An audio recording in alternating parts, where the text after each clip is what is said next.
శ్రద్ధగా దేవుని వాక్యాన్ని వినండి. నేను మీ అందరికీ ఒక మాట చెప్పేది ఏంటంటే, దేవుడు ఒక్కొక్కసారి ఎవరిని ఉద్దేశిస్తాడో నాకు తెలియదు. నేనైతే వాక్యాన్ని అడ్డం పెట్టుకొని ఫలానా వాళ్ళతో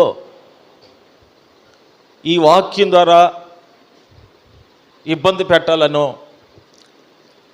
తిట్టాలనో నేను వాక్యం చెప్పనండి. ఎందుకు ఆ మాట చెప్తున్నానంటే, ఇంచుమించు 34 సంవత్సరాలుగా నేను దేవుని సేవలో ఉన్నాను.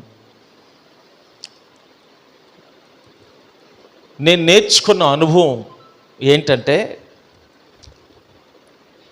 వారం రోజులు మీరు ఎన్నో స్థలాల్లో తిరుగుతారు, ఎన్నో పనులు చేస్తారు, ఎన్నో అక్కర్లతో బాధపడుతుంటారు, కుటుంబంలో ఎన్నో సమస్యలు ఉంటాయి, ఆరోగ్యంతో ఎన్నో ఇబ్బందులు ఉంటాయి. సరే, అన్నిటి మధ్యలో బాగా నలిగి ఆదివారం రోజున మందిరానికి వస్తారు. మీరు వచ్చినప్పుడు దేవుడే గనక మాట్లాడితే, పరిశుద్ధాత్ముడే గనక మీతో మాట్లాడితే మీకు ఆదరణ కలగద్ది, మీకు సమాధానం కలగద్ది, ధైర్యం కలగద్ది, సంతోషం కలగద్ది. నేనే గనక మాట్లాడితే మీకు ఎవరికి ఏమీ కలగదు. అది నా ప్రార్థన. ప్రభువా, బిడ్డలు ఏ స్థితిలో నుంచి నీ సన్నిధికి వస్తున్నారో, వాళ్ళ హృదయాల్లో ఎంత వేదన ఉందో, ఏ పరిస్థితులు గుండా నీ సన్నిధికి వస్తున్నారో, ఏ అక్కర్లతో వస్తున్నారో, వాళ్ళ అక్కర్లు తీర్చబడేటట్టుగా, వాళ్ళకి ఆదరణ కలిగేటట్లుగా, ఇంకా ఎవరైనా సరిచేయబడాలి అంటే సరిచేయబడినట్లుగా నీవు మాట్లాడు అనేది నా ప్రార్థన. అలా ప్రార్థించి, అలా ప్రార్థన చేస్తూ ఆదివారం ఉదయకాలములో నేను ప్రార్థనలో ఉన్నప్పుడు దేవుడు నన్ను ఏ మెసేజ్ లేకి నడిపిస్తాడో అది చెప్తా. నా దగ్గర చాలా ఉంటాయి, స్టాక్ ఉంటాయండి. మెసేజ్లు రోజు తయారు చేస్తాను నేను, ప్రతిరోజు 1-2 ఎందుకంటే కొన్ని సందర్భాల్లో నాకు మెసేజ్ ప్రిపేర్ అవ్వడానికి టైం ఉండదు, కానీ మెసేజ్ చెప్పాల్సిన అవసరం ఉంటుంది. నేను టెన్షన్ పడకుండా ఉండాలి, ధైర్యంగా ఉండాలి, నిబ్బరంగా ఉండాలంటే నాకు స్టోరేజ్ ఉండాలి. ఉన్నప్పుడు నేను హ్యాపీగా ఉంటా. అవసరం వచ్చినప్పుడు కదా, ఈ టైంలో ఇక్కడ ఈ సబ్జెక్ట్ చెప్తే బాగుంటుందని చెప్పి తీసుకొని చెప్పేస్తా. అవి కూడా పోయిన సంవత్సరం చెప్పినాయో అంతకుముందు సంవత్సరం అట్లాగా అనుకుంటే నా దగ్గర చాలా డైరీలు ఉన్నాయి. అవి కాదు. ఎందుకంటే నాకు ఇంకొకటి ఏంటంటే, నిలవ ఉండే ఆహారం పెట్టడం నాకు ఇష్టం లేదు. నిలవ అంటే గతంలో మిగిలిచి పెడతాం కదా, ఆ నిలవ ఉండే ఆహారం పెట్టడం నాకు ఇష్టం లేదు. ఎప్పుడు ఫ్రెష్గా ఉండాలి. హల్లెలూయా, ఫ్రెష్గా ఉండాలి. అది నా కోరిక. దాన్ని బట్టి ఏం చేస్తానంటే, కొత్త మెసేజ్ల కొరకు ప్రార్థన చేసుకుంటూ ఉంటాను. దాదాపుగా ప్రార్థనలో నాకు కొన్ని వచ్చినప్పుడు వెంటనే వాటిని నేను మెసేజ్ రూపంలో రాసుకొని పెట్టుకుంటాను.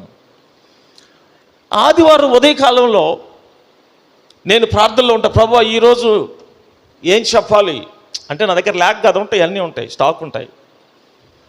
హల్లెలూయా, అర్థమైందండి.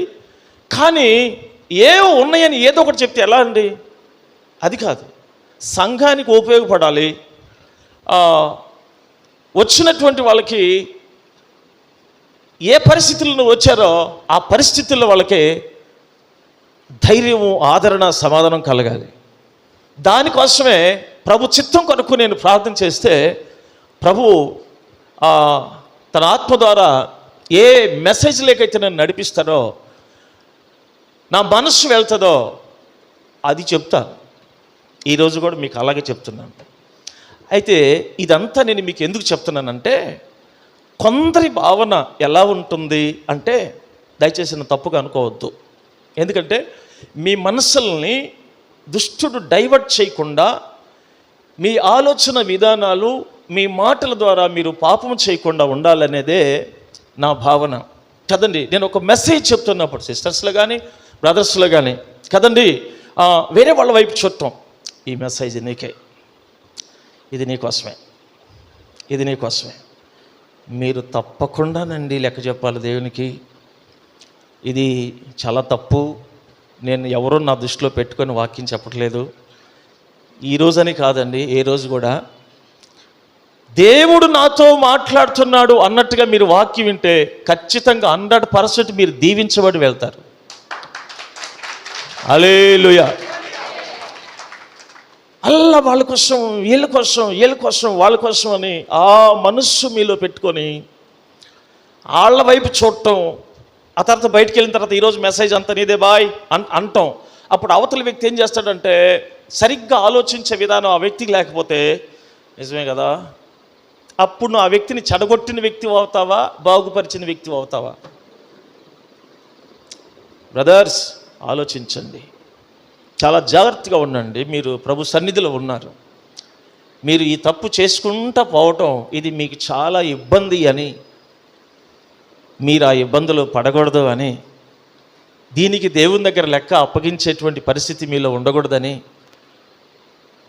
ప్రేమతో నా మనవి, అర్థం చేసుకుంటారని ఆశిస్తున్నా. సిస్టర్స్, మీరు కూడా